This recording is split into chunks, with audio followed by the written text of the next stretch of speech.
Hi friends, emotional blockages कौन कौन से हैं जो हमारे मैनिफेस्टेशन में हमें रुकावट लेके आते हैं या फिर मैनिफेस्टेशन होने नहीं देते। इमोशंस बहुत इंपॉर्टेंट रोल प्ले करते हैं कोई भी चीज़ मैनिफेस्ट करने में, क्योंकि मान लो आप कोई अफर्मेशन दे रहे हो, कोई टेक्निक कर रहे हो, लेकिन मन में हमेशा दुखी हो या फिर अपने विशेस के लिए डर है, डाउट है, डेस्परेशन है, तो क्या आप जल्दी से मैनिफेस्ट कर पाएंगे? नहीं। क्यों? क्योंकि अगर आप इमोशनली वीक हैं तो आप वाइब्रेट ही नहीं कर पाते हैं पॉजिटिवली। अच्छा, अभी बात करते हैं सबसे पहले कि इमोशनल ब्लॉकेजेस कौन कौन से होते हैं। राइट, सबसे पहली जो चीज़ आती है ना, वो ये समझना कि मैं इस लायक नहीं हूँ। राइट, आप कोई जॉब मैनिफेस्ट करने जा रहे हैं, कुछ मार्क्स के लिए मैनिफेस्टेशन कर रहे हैं, रिलेशनशिप के लिए मैनिफेस्ट कर रहे हो, मन में कहीं ना कहीं ये है कि शायद मैं इतना वर्दी हूँ ही नहीं, मैं उस लायक ही नहीं हूँ कि मुझे वो चीज़ मिले। और ये कब होता है? जब हम खुद से ज़्यादा अपनी विशेस को बड़ा बना देते हैं। पहली चीज़ ये हो गई। दूसरा, अननेसेसरी के एक डर क्रिएट कर लेना, इस बात का डर कि क्या ये चीज़ मुझे मिलेगी, कि मुझे बहुत डर लग रहा है कि कहीं ये मेरे हाथ से ना चला जाए। रिलेशनशिप्स में स्पेसिफिकली ये होता है कि डर लगता है कि क्या ये चीज़, कहीं ये रिश्ता मुझसे छूट ना जाए, टूट ना जाए। रिश्ता अगर सपोज मान लो उनके पेरेंट्स नहीं माने तो शादी होगी भी कि नहीं होगी। तो जो आपका डर है वो भी आपके रास्ते में आता है, मैनिफेस्टेशन के रास्ते में आता है। ओके, आपका जेलस फील करना, दूसरों की मैनिफेस्टेशन देख ली, दूसरों की सक्सेस स्टोरीज देख रहे हैं, लेकिन उस सक्सेस स्टोरी से मोटिवेट होने के बजाय हम जल रहे हैं या फिर दुखी हो रहे हैं ये सोच करके कि दूसरों को ये चीज़ें कैसे आसानी से मिल गई, मुझे क्यों नहीं मिल रही है, मैं भी तो इतने टाइम से कर रहा हूँ या कर रही हूँ। Techniques, prayers, mantras. तो ये जो जेलस वाली भावना आती है ये आपके एक्चुअल में इमोशंस को काफ़ी डाउन कर देती है, तो वाइब्रेशंस भी डाउन कर देती है। एंड फिर होता क्या है, ये सारे इमोशंस हमें कहाँ पे नज़र आने लगते हैं? इमोशन तो मेरे अंदर चल रहे हैं ना। अगर मान लो सपोज कि मैं अपने आप को अनवर्दी फील कर रहा हूँ या कर रही हूँ, तो वो मेरे अंदर है, मैंने किसी को बताया थोड़ी है। लेकिन होता क्या है कि जिस तरह के आप इमोशन में हो वो सीधा आपके ग्लो पे नज़र आता है।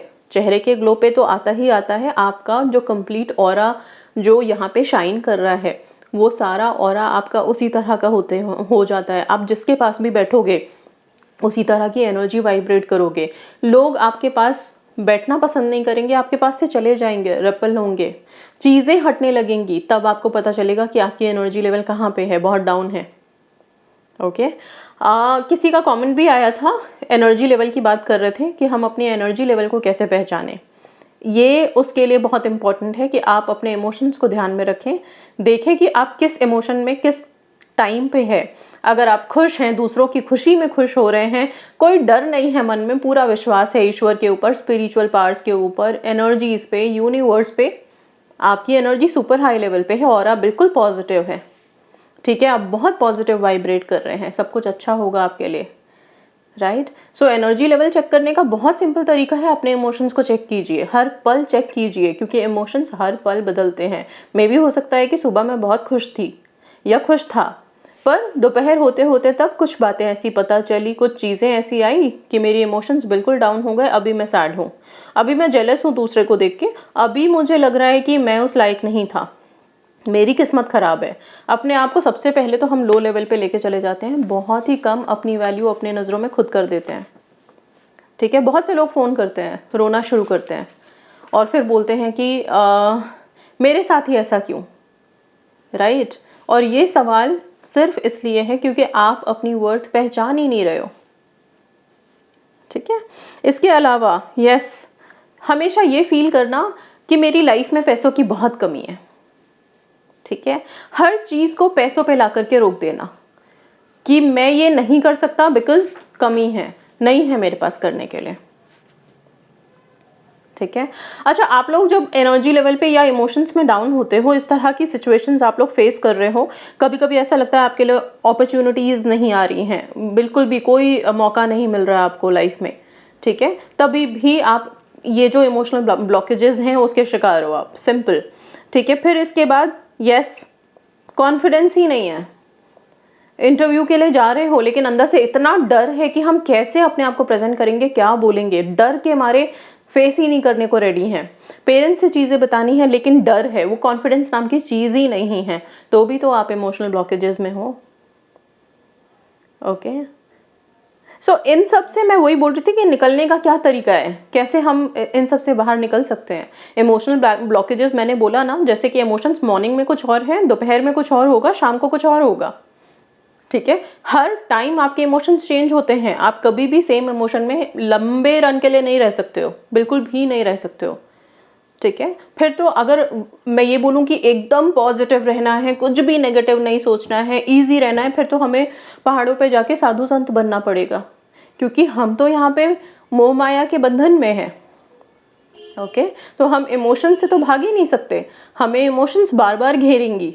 ये चीज़ वेदों में, पुराणों में हर जगह मेंशन्ड है, राइट, कि जैसे ही हम सोचेंगे कि हम निकले यहाँ से और बिल्कुल इमोशन के कंट्रोल से बाहर जाएं, इमोशन वैसे ही सामने आएगा, चाहे वो पैसों के रूप में आए, सुख दुख के रूप में आए, हेल्थ के रूप में आए, रिश्तों के रूप में आए, कुछ भी कैसे भी आ जाए हमारे सामने। आपको बस करना क्या है, अपने इमोशंस में या फिर इन सारी चीज़ों से, ये जो झंझट मैंने अभी बताए हैं, इन सारे झंझटों में जो हम फंस जाते हैं, राइट, ये सारी जो नेगेटिव थॉट्स दिमाग में चल रही होती है, इससे निकलने का सिर्फ एक रास्ता है कि आप बार बार अपने लक्ष्य को याद करो, बार बार अपने माइंड को वो चीज़ बताओ कि क्या आप चाहते हो। ठीक है, क्योंकि सबकॉन्शियस माइंड जिस तरह से नेगेटिव थॉट को जल्दी एब्जॉर्ब कर लेता है और नेगेटिव थॉट मैनिफेस्ट हो जाती है। क्यों? क्योंकि नेगेटिव थॉट में तो हम भर भर के अपने इमोशंस डाल रहे हैं। आपको बोलो अगर कि आप प्लीज़ पॉजिटिवली अपने विश के लिए विजुअलाइजेशन कीजिए, साफ लिख देते हैं, मैम विजुअलाइज नहीं कर पाते, हम नहीं देख पाते, ध्यान कहीं और चला जाता है। लेकिन अगर नेगेटिव होने के लिए बोले, रोने के लिए बोले, तो आपके नेगेटिव थॉट्स में सैडनेस, रोना, डर, डाउट, डेस्परेशन सब भर भर के डालोगे, फुल ऑन। जितने भी आपके ना क्या बोलते हैं उसको, इमोशंस पूरा फुल ऑन डालोगे उसमें, वो तो मैनिफेस्ट होगा ना, क्योंकि उसको इतने हाई लेवल पे इतने ज़ोर से वाइब्रेट कर रहे हो यूनिवर्स में, तभी तो नेगेटिव थॉट जल्दी मैनिफेस्ट होती है। क्योंकि वहाँ पे तो हमने एक भी ये डाउट नहीं लगाया कि शायद पॉजिटिव भी हो सकता है, नहीं, राइट। और पॉजिटिव थॉट जब बोलते हैं सोचने के लिए, तो वहाँ पे 1000 तरह के डाउट रहते हैं, नहीं हुआ तो होगा कि नहीं होगा, ऐसा कैसे हो सकता है कि ये एक टेक्निक से, एक मंत्र से काम बन जाए, ये तो नहीं हो सकता। हर चीज़ को कम आंक लेते हैं, तो कम आंकोगे तो फिर कैसे मिलेगी चीज़ें। इसलिए प्लीज़ अपने सबकॉन्शियस को बार बार अपनी, जब भी नेगेटिव थॉट आए, जब भी डर लगे, जब भी डाउट लगे, जब भी लगे कि वर्दी नहीं है, उस टाइम पे सिर्फ अपने आप को इतना बताओ कि मेरा लक्ष्य क्या है, किस चीज़ की मैनिफेस्टेशन कर रहे हो। मार्क्स की मैनिफेस्टेशन कर रहे हो, मार्क्स 100% आने हैं तो 100% ही आएंगे। मुझे खुद को यही बोलना है कि मेरा टारगेट, मेरा एम है ये अचीव करना और मैं करके रहूँगा। सिर्फ इतना बोल तो दो, एक शब्द बोलने में क्या जाता है, फिर बाद में अपने इमोशंस में जो सोचना है सोचो, लेकिन कम से कम पॉजिटिव एक लाइन तो दो अपने सबकॉन्शियस को उस टाइम पे, वहाँ पे तो कुछ एनर्जी मैनिपुलेट कर दो, राइट। इसी तरह से अपने रिलेशनशिप में, कि वो कहीं किसी और के साथ तो नहीं है ना, कहीं कोई थर्ड पर्सन तो नहीं है, शादी करेगा कि नहीं करेगा, मुझसे प्यार करता है कि नहीं करता, हज़ारों क्वेश्चंस दिमाग में। उस टाइम पे एक अफर्मेशन दो ना, सिंपल इतना कि मुझे अपने फीलिंग्स पे पूरा विश्वास है, मैं बहुत स्ट्रांग हूँ और मैं जानती हूँ कि मेरी फीलिंग्स इतनी स्ट्रांग हैं कि उसके दिल तक कनेक्टेड है, उसे प्रोटेक्ट करेंगी और वो मेरा ही है, मेरी शादी डेफिनेटली होगी। Just start vibrating in a positive way, positively, बहुत पॉजिटिवली और बहुत ही प्योर तरीके से वाइब्रेट करो। प्योर इसलिए क्योंकि उसमें मिलावट नहीं, कि अभी बोल तो ये रहे हैं लेकिन मन में है कि कहाँ से ये टेक्निक काम करेगा, ये कोई टेक्निक है या ये कोई प्रेयर है, ये कोई मंत्र है, इससे कुछ होने वाला है।